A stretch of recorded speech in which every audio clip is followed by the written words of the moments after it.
A história da travessia do Rio Jordão, narrada em Josué capítulo 3, versículos 6 ao 17, revela um Deus que não apenas observa de longe, mas intervém com poder quando seu povo confia e obedece.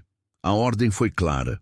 Os sacerdotes deveriam carregar a arca da aliança e entrar nas águas transbordando, sem garantias visíveis de que algo aconteceria.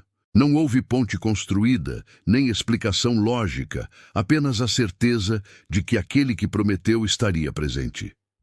E quando a planta dos pés tocou o rio, as águas pararam e se amontoaram à distância, abrindo um caminho onde antes havia apenas correnteza.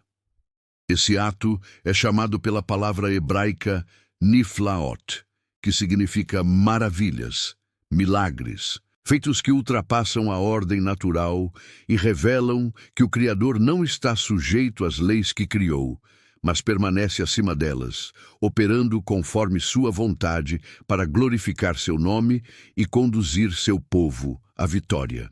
Os salmos celebram repetidamente essas manifestações divinas, como no Salmo 72, versículo 18, que declara: Bendito seja o Senhor Deus, o Deus de Israel, que só Ele faz maravilhas.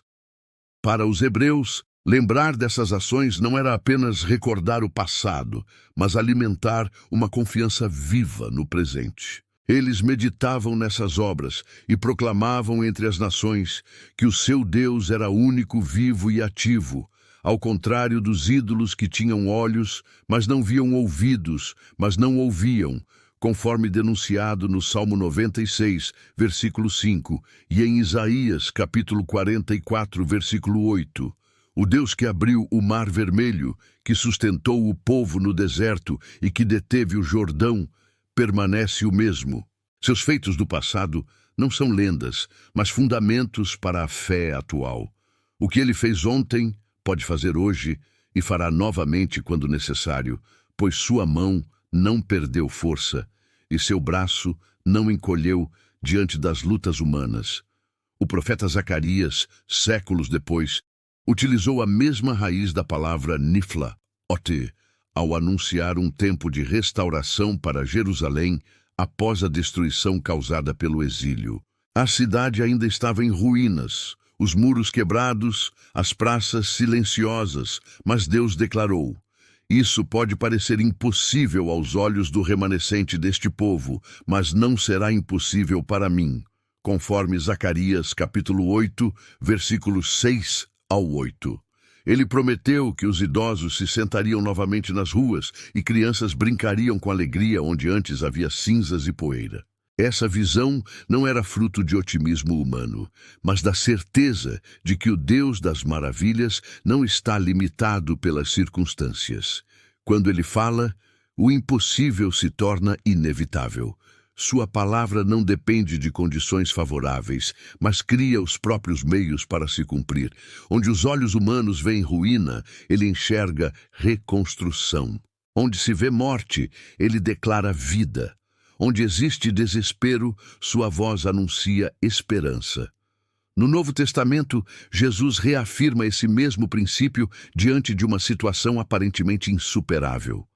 Um jovem rico, preso às suas posses, recusa-se a seguir o mestre e os discípulos perplexos perguntam: Então, quem pode ser salvo?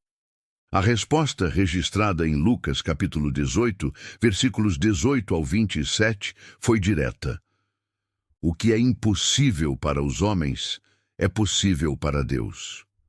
O coração humano pode ser mais resistente que um rio em cheia, mais endurecido que muralhas antigas, mas nenhum obstáculo interior ou exterior é grande demais para aquele que transforma realidades. A salvação, a libertação, a mudança de vida não são resultados de esforço próprio, mas da intervenção divina. O Jordão espiritual que muitos enfrentam não se abrirá pela lógica, pelos méritos ou pela força do braço, mas pela decisão de confiar e dar o primeiro passo. Deus continua esperando que pés de fé toquem as águas para revelar seu poder. A lição é clara e atravessa toda a Escritura. O Deus que criou os céus e a terra não está preso às limitações humanas, e seus feitos não pertencem apenas às páginas antigas, mas à vida de cada um que se dispõe a crer. O Jordão de hoje pode ser um diagnóstico, uma dívida, uma crise familiar ou uma batalha interior. Mas diante do Deus vivo, nada é demasiadamente difícil, como declara Jeremias capítulo 32, versículo 17. Ele não mudou. As águas ainda obedecem à sua voz, as muralhas ainda caem ao seu comando e corações ainda são transformados pela sua graça. O chamado não é para assistir, mas para participar. Não é para temer, mas para avançar. Quando os pés tocarem a correnteza, a maravilha se manifestará. O Deus das maravilhas continua agindo, e a próxima história que será contada pode ser a sua, se a fé substituir a hesitação e a confiança tomar o lugar da dúvida diante das promessas eternas.